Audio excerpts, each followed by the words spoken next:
The Digimon card game is still going strong after 4 years of set releases. While I've covered conceptual keywords from previous videos, players are right in that by introducing too many keywords, it could be a problem. But one thing that the Digimon card game has done throughout its lifespan is taking away certain keywords out of rotation. In some ways, this reminds me of Magic the Gathering, in which certain keywords may be live for several formats before disappearing. Today's video is looking at the history of certain keywords, and how some have evolved into newer keywords. By the end of the video, I'll be mostly conceptualizing where these keywords may go to next, and whether you as a player agree or disagree, and are excited for the future of the game. Remember, these concepts aren't real, and merely looking at the pattern in which some effects thrive, while others don't. Digiburst made its debut in BT4, and was released on June 11th, 2021, over 3 years ago.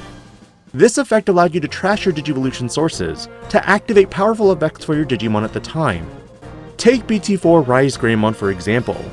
Sacrificing 2 of your Digivolution sources would let you play any red or yellow tamer with a play cost of 4 or less from your hand without paying cost. At the time, there weren't Digimon that could play tamers without paying its cost. Most of these effects would debut in future sets from cards like Greymon, who could play a tamer like Taikamiya in its name, or even Marcus Damon for Geo Greymon. The earliest Digimon of course being Kurosarimon in BT5, who could play a Rata Sonata if you didn't have one. But today, you even have cards that can play tamers of a specific name if you have 1 or less tamers.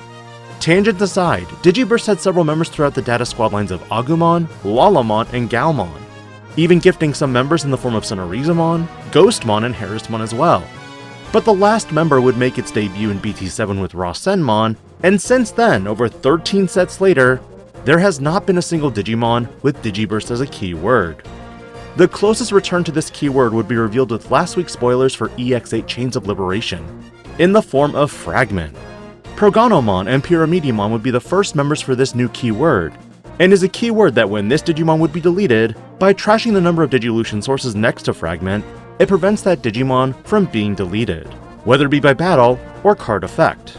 Fragment takes advantage of the trashing of sources similar to Digiburst, but unlike Digiburst in activating numerous abilities, it's locked into a form of protection. Which takes me into the very next topic I want to talk about in this video.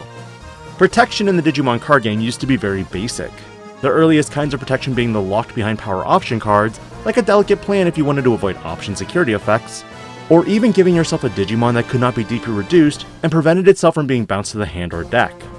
But inevitably, these protection effects would be built into the Digimon, with the earliest cases being BT5 Omnimon, and then moving into BT9, the x-antibody Digimon. I've covered this briefly before, but with BT16 this is where we've evolved from just one form of protection, balance deletion, or battle, to complete immunity. Magnamon X being that precise example. And even with future cards in more recent sets, more and more Digimon are gaining the protection of when this Digimon would leave the battle area. So the question for this discussion, will there be a new zone inevitably for Digimon to go to? A banished or exiled kind of area?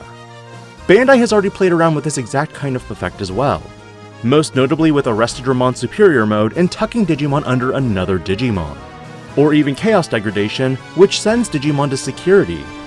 Interestingly, this transitions mildly into the next keyword, because Digimon being placed into the Digivolution sources, or being played from the Digivolution sources, is another big one.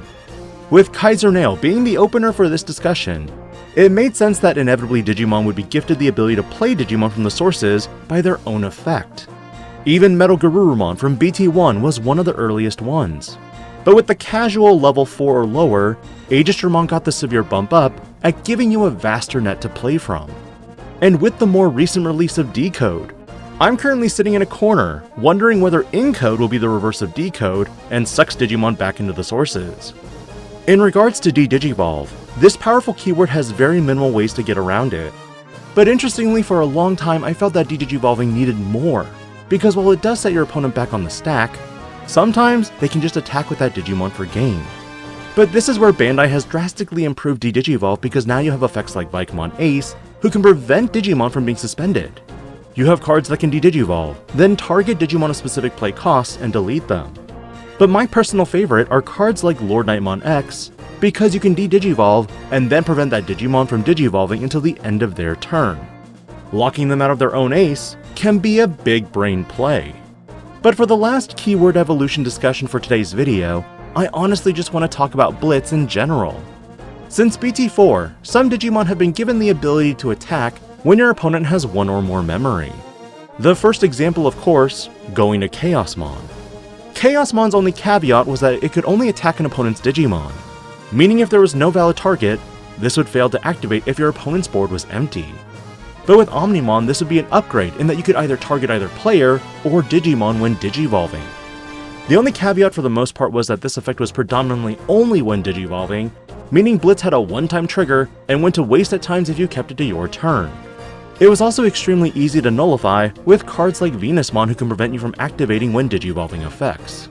Fast forward to BT14 and you'd have a Digimon that would still have the same weaknesses as Blitz, but when digivolving can attack immediately whether your opponent has one or more memory or not. Frankly, this card made me scratch my head for a while in why it was worded that way. After all, it's very similar to Blitz, and has a one-time use when digivolving, and can't be used again in following turns. Motimon would be the next upgrade, having an end of turn when attacking effect, and would be at the end of every one of your turns, being able to attack an opponent's Digimon. For Pseudo Blitz, and trying to get certain Digimon like Tyrant Kabuterimon or even Shivamon Ace suspended, this would arguably be one of the best ways to do it. Following Motimon, you would see similarly Vortex being the next big keyword for green, though this would only allow you to attack an opponent's Digimon, and in some ways was interesting in that the keyword also gave your Digimon Rush. Overclock could be another amazing mechanic that would fuel the fire with token decks, and allow you to even attack without needing to suspend, meaning if you were already suspended, it didn't matter. Another effect similar to Arrestodramon Superior mode. But returning to cards like Motimon, the last card that would exhibit this ability would be Takuya Kambara and Koji Minamoto from BT18. Giving a similar ability, but being explicitly a player if the Digimon attacking was hybrid or 10 warriors in trait. Honestly, this tamer is kind of redundant when you incorporate it with the new Emperor Greymon. And ultimately, this is where I can see Red evolving into something more along the lines for aggression. Maybe like Green Insectoid decks, the stack gains full immunity for just that attack, but is vulnerable for the opponent's turn. Or maybe instead of immunity, which is something I know players are getting more and more weary about, you simply lock out when digivolving effects for the attack. All in all, keywords continue to grow and develop with the card game, because ultimately I don't think it's realistically possible for a card to still be meta after 20 sets. Only a handful of cards are left from the first 3 sets that may see consistent play. But what keyword are you wanting to see more of, and what do you want it to digivolve into? Let me know in the comments, and I'll catch you next week on more Digimon content. This DIGI-PANDA, logging out.